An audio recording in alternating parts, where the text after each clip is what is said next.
Welcome to my monthly update on alternative asset fund administrator and auditor league tables.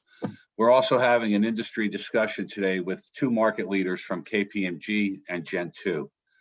There are over 600 fund administrators and 500 audit firms servicing the private markets. I am George Evans from Convergence. Convergence is a data and analytics firm focused on the alternative management industry globally. Note that alternative asset league tables are available only to Convergence clients. League tables can be purchased at the Convergence e-commerce site. Go to www.convergenceinc.com, the e-commerce tab. I'd now like to introduce Steve Millner, Managing Principal and Co-founder of Gen2, and Paul Pisani, Senior Director of Alternative Investments for Kpmg. Welcome, gentlemen.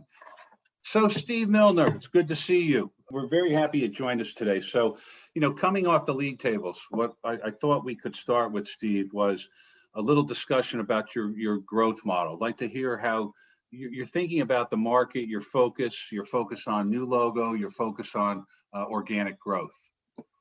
Well, thanks for that, George. And I have to say thank you. The Convergence league tables have been very friendly to Gen2. I send them to my mother and she puts them on her refrigerator every month. So thank you for that. And I hope we can continue to do that.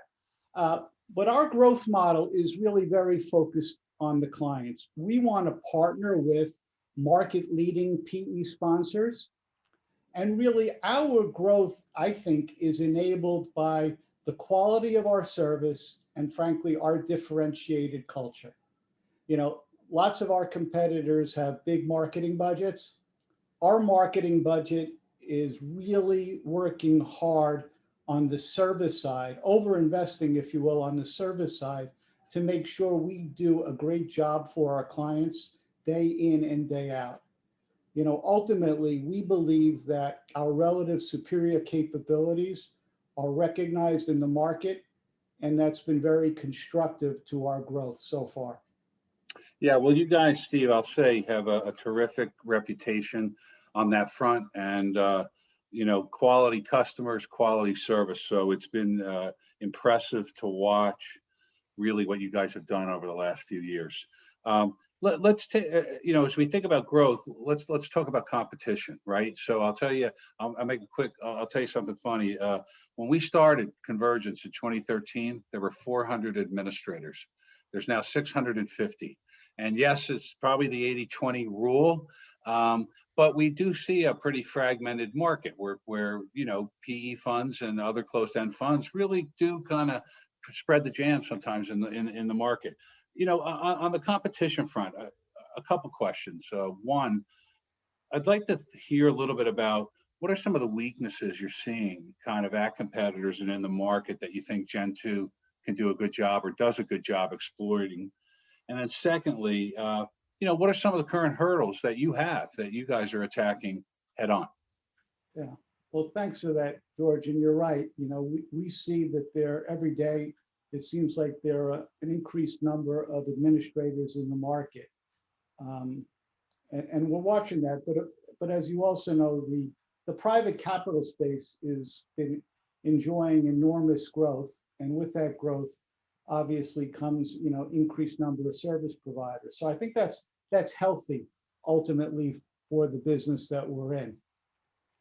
I mean, when we look at it, I think the challenge that we're all facing is that private equity is still a relatively bespoke asset class. Our clients really structure transactions. They have lots of complexity, lots of nuance, and they don't lend themselves to the traditional straight-through process that you might find in a hedge fund or a mutual fund or a CUSIP-traded security. And because of that complexity, I think the model in terms of how you service clients is differentiated. It's really hard to scale a service business, more so than, say, using technology to scale, the number of trade tickets you might have. I'm not sure that everybody fully appreciates how much complexity is involved, in a private equity fund as opposed to, say, a hedge fund or even, some other type of fund. George, we have clients, that might be running $1 billion of capital, and there are over 100 legal entities within that structure. And so all those legal entities require books and records. They have complex allocations. The accounting rules regarding controlling interests, deferred taxes are complex. So our world is a little bit more complicated than maybe some of the peer group. Yeah, listen, I think that's well said, because as you know, one of the things we look at even is the complexity at an advisor, and not all firms like yourself can stand up and provide that level of service, right? We see really different tiers of complexity, and I think what we've seen on the Gen 2 front is certainly your guys' ability to handle some of the largest and most complex PE players in the market. So I think it's a real testimony to what you guys have built and continue to build. Let me switch to a couple other topics, right? And if you're okay, I want to stay in this vein of where we are and maybe talk about data, AI. How are you guys thinking about that? How are you using that to position the firm for optimizing growth in the market? Obviously, besides the convergence data, right? But curious how you guys are thinking about data as a weapon in the market. So, a couple of things. At Gen 2, just the business of Gen 2, we're using data really to better manage our client experience. We're looking at measuring engagement with our clients, how they engage with our technology. We're measuring service levels using technology. We're starting to, because we've been doing this now over 12 years, and we've really always done a good job at collecting data. We're starting to get some interesting trends that hopefully, in terms of managing the business, investing capital in new innovation, are largely informed by the trend data that we have. So that's kind of running our business at Gen 2 and how we scale it. We're up to over 500 people now. And so we're looking at inputs and outputs very actively to make sure we've got the right resources on the ground for the clients. So that's how we run the business. The thing that I find very interesting is our clients, the private equity sponsors, are really starting to engage more with data themselves. And Gen 2, as a fund administrator, we have most of the clients' critical data. Yeah. We are the fiduciary of our clients' data. And we've been partnering with our clients to take that data and unlocking it so that our clients can use it. We're actually rolling out a product this month called Sensor, which is our latest data analytics tool. It's built on a modern technology platform. It's fully integrated into our data set, so there's a single source of truth. But it really enables our clients to look at their performance overall within their firm, overall, fund by fund, LP by LP, in an aggregated basis. They can attribute performance to different styles. They can attribute performance to geographic regions. So we're enabling our clients, giving them their information in a more consumable format. Our clients are pretty clever, but I heard a really good tagline the other day, which is, with this Sensor tool, you've essentially put my desk on an iPad. Yeah.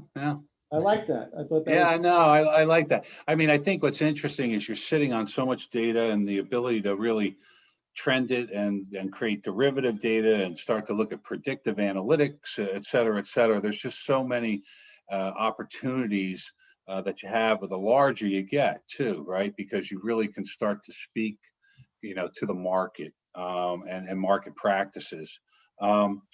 Let's talk about additional services, Steve, right? Without, giving away the secret sauce, right? I interested in some of the things you're thinking about in terms of bringing to the market. We see, the reason I'd ask you this is we see, great demand for less vendors, broader, less service providers, broader array of services.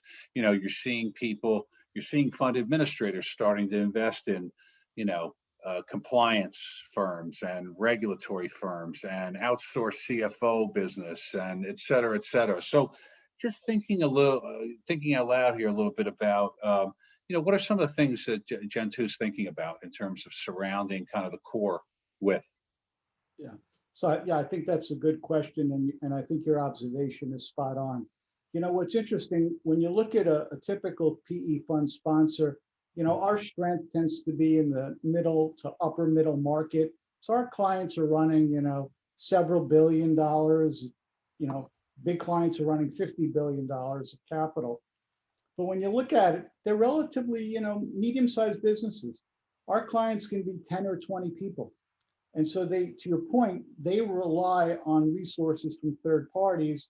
And to the extent they can get a consolidation of vendors, that makes their life easier. And Absolutely. So we've been tapping into that. So, Gen 2, yes, we do fund administration, but we're more holistic than that. We also do management company work. We do the general partner. We do all the intervening vehicles within the fund. A year or so ago, we added Luxembourg at the end of 19. We added the capability to do EU funds. We have about 80 people in Luxembourg because we saw demand pull for more EU domiciled funds. And you remember, our clients are, range from emerging managers to very large funds. And so we work with them to make sure we fill those gaps. We have a compliance capability. It's slightly differentiated. We're not providing advisory services, but we're doing AML, KYC, Form PF, Form C, CRS. Late last year, 2020, we partnered up with IHS Markit. And so adding to our tool set, we've now introduced iLevel, which is the leading portfolio monitoring tool into our toolkit. So now as part of our fund administrator, to your thesis, using one vendor, you get access to iLevel. We also access our clients to the ESG solution that IHS Markit has. And for credit funds, we have Wall Street Office. So our partnership with IHS Markit has greatly enhanced our capability outside pure fund administration into these necessary services that our clients need. Yeah, I mean, it really, and we've talked about this before, you and I, Steve, it really broadens kind of your addressable market, right? Very much so. So, all right, last question. Very different from what we're talking about, but very topical in the marketplace, and the whole topic of diversity and inclusion, right? And I just wanted to get a view from you on how Gen 2 thinks about that, what you guys see in the market with your clients, and really just how you're handling that, that whole discussion these days. Yeah, yep, you're right. It's on everyone's. It's a topic at the top of the list, I think, for all businesses. So two cuts at that question. One is Gen 2. So, it's interesting. We've been a meritocracy since we've been in business, and George, you know us for a long time.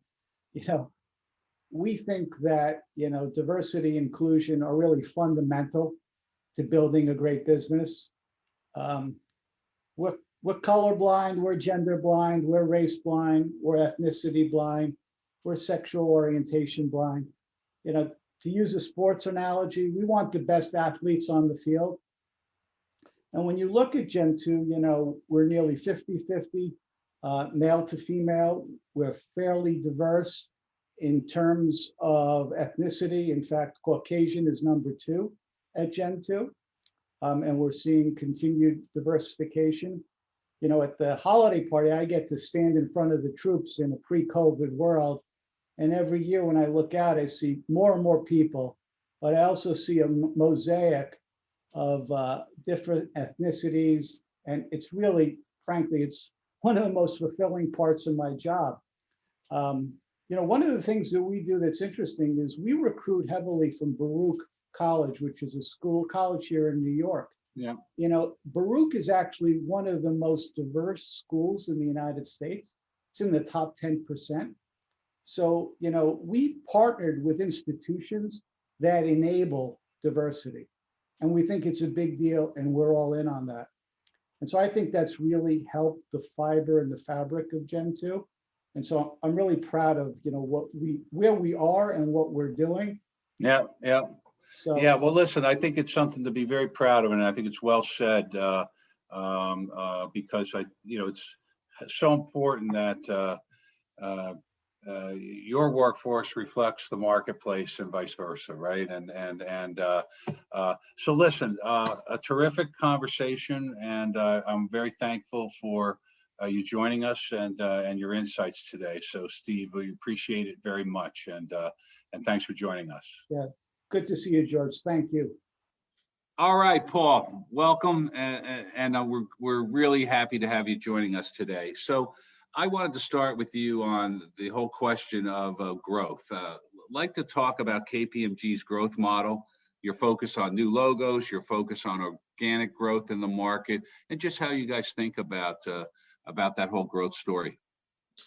Sure, George. Thanks. It's great to be here with you. Appreciate you folks having us on. I think with regard to the organic growth, I think as a firm, we've really benefited from great market conditions within our client base. Firms raising new funds, crossover funds, new strategies and products. It's really provided a great opportunity to expand our existing client base here. At the same time with that, we're continuing to invest in our new business efforts and external growth, whether that's sort of, the operational consulting roles that we're playing with a lot of funds, or just in general, investing in the technology across the board internally here for external growth. Yeah, and as we looked at the league tables and your guys' growth year over year, we see a nice balance, right, between kind of organic and new, right at the firm. So obviously to grow, you're competing, right? And let's talk about the competition, and certainly not looking to throw anybody under the bus, but we'd like to understand a little bit about some of the weaknesses you might see in the market with some of your competitors, not necessarily by name, but what do you see that you guys try to exploit on the one hand, and then the flip side, what are some of the hurdles that you guys have that you're trying to, kind of attack in the market? Yeah, no, I agree. I do think that the past year plus really has proven to be a challenging time for many businesses across the board. As a service industry, we continue to remain attentive to performance issues across the board. I think we've all experienced challenges, and we'll continue to face new challenges, returning to offices, returning to client sites, whatever it may be. But I think that the firms who have shown, their ability to sort of be nimble and adapt to new ways of working, I think they're going to continue to be successful. And, I think at KPMG, we've done a really fantastic job of that, moving forward. Yeah, I mean, I think one of the things we saw in the last year is it really, most of people's clients kind of stayed put if they were happy because of COVID. And a lot of the growth during COVID came from kind of a lot of new funds and advisors coming into the market. Yeah, absolutely. I mean, it was, it's a challenge to find new business in an environment where people are, working remotely, or so you have to get creative in that sense. But like you said, I think, I think being nimble and sort of working that way has created some good client service delivery on that side. Yeah, and it's really where relationships matter, right? A lot, exactly. Right? Exactly. All right, let's move to kind of the whole topic of data, AI. I'd like to hear a little bit about beyond the convergence data, right? Sure. But a little bit about the data and AI at the firm, how you guys use that to leverage yourself in the market to position the firm. Be interested in hearing your thoughts on that, Paul. Yeah, sure, George. We've really continued with our multi-year $5 billion investment in technology and innovation to deliver quality, global consistency, pretty much in everything that we're doing. This includes, building predictive analytics, intelligent automation into all the tools and methodologies that we're using. Our investments around digital capabilities and enhanced quality execution to the audit, especially with our Kpmg Clara smart audit platform, are continuing to strengthen demand for audit services in the market. Yeah, I mean, I think, listen, the whole the predictive and the data science, that's certainly something we're all over, and I know our content's been a big part of some of that work that you guys are doing. So you're out there, everybody's out there with audit and tax and consulting, right? And as you compete, what we see in the market is, the demand by the advisor is for less service providers, people bringing a broader set of services to the market, right? And just like to get your views on kind of some of the additional services that you surround, say, an assurance client with, or that you're thinking about. Certainly don't want you to give away the secret sauce of anything that's being developed, but just like to get a sense of how you guys think about, kind of that broader array of services. Yeah, sure, George. I think depending on the size and structure of a fund, as a global firm, KPMG really has the ability and capacity to offer, many services across all of the business lines. From cyber to audit and tax to to technology, whatever it may be. We really can sort of span the globe on that side. And I think in general, with firms sort of adapting to new ways of working, we're going to continue to see the trend of an increase in outsourcing with funds. Whether that is back office, tech, cybersecurity, or more for front office functions, trade execution, CFO, whatever that may be. I think we're going to continue to see that trend. Yeah, I think so too. I think it's actually, we see that the pace has picked up on the closed end side more than ever, right? Okay. PE, real estate, Sure. VC, right? I think the hedge world has, kind of was out there first with outsourcing, maybe much far ahead of closed end. I totally agree. Yeah. All right. And then lastly, listen, the last question, just a very topical that all us big organizations have to deal with is, I just wanted to get your guys' view on just the whole topic of diversity and inclusion, your guys' thoughts on that, what you're seeing in the market, and really just how you think about that topic. Yeah, sure. Now, listen, obviously, that subject is on the forefront of our minds, as it is for most firms. Our commitment to diversity and inclusion really is a strategic imperative. It's our vision to have a diverse workforce and professionals, can reach their fullest potential in an inclusive work environment. So we're really using the power of our diversity to drive innovation in the marketplace, which is nice. I would say one example of that is our KPMG's Accelerate 2025 program. So the ambition of this program is for underrepresented talent to select KPMG as their employer of choice. And there they have the opportunity to reach their full potential. So like most firms, the success of this program requires that we build the systems, processes, and checks that surround our diversity, equity, and inclusion strategy into pretty much all aspects of everything that we do. As far as the market, George, I think we're seeing the same thing, to be honest. I think there's certainly a lot going on, which is a really positive trend. And I touched on this previously, but with the new strategies and products being launched every day, there's a need for new thinking and finding the best talent out there. And I think that's what's taking place. On the HR side, really, firms are encouraging vacations, increasing benefits, increasing recruiting efforts to all different places. So, like I said, I think it's a really positive trend, and that's what I think where the market's heading. Yeah, I think that's well said. I think, we're seeing, people really leveraging this topic, and it just creates a better organization, right? Exactly. Well, listen, Paul, a real pleasure. We're thrilled you joined us today. You guys have been a great client for a long time, and appreciate you taking the time to share your thoughts with us today. So thank you for joining me. Thank you so much, George. It was great talking with you. So let me start first with some comments on market growth. From May 20 to May 2021, year over year, advisors disclosed over 95,000 private funds, and that's a net increase of almost 5,600 funds, up about 6%. And advisors disclosed assets of 23 trillion, which is a net increase of 2.5 trillion. That's up about 12%. The top 25 administrators won close to 50% of the nearly 9,800 new funds that came to the market. All other administrators won 20%, while advisors who self-administer kept over 30%. The top 25 administrators won over 50% of the 1.3 trillion in new assets. All other administrators won 12%, and those that self-administered kept about 35%. Just a quick comment on self-administration. There are over 30,000 self-administered funds. That's up close to 400 funds. And self-administered funds is still a very large part of this market and represents almost 32% of all private funds in the market. I want to talk briefly about the macro league tables. Market growth for administrators was up 12.3%. Only administrators 1 to 5 are not keeping pace with that growth. They're growing at about close to 6%.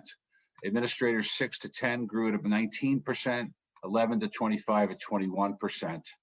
And self-admin at 15%, and administrators 26 to 600 grew at about 16%. So we continue to see this trend of assets being spread out in the market, particularly down market. Let me change now over to audit growth.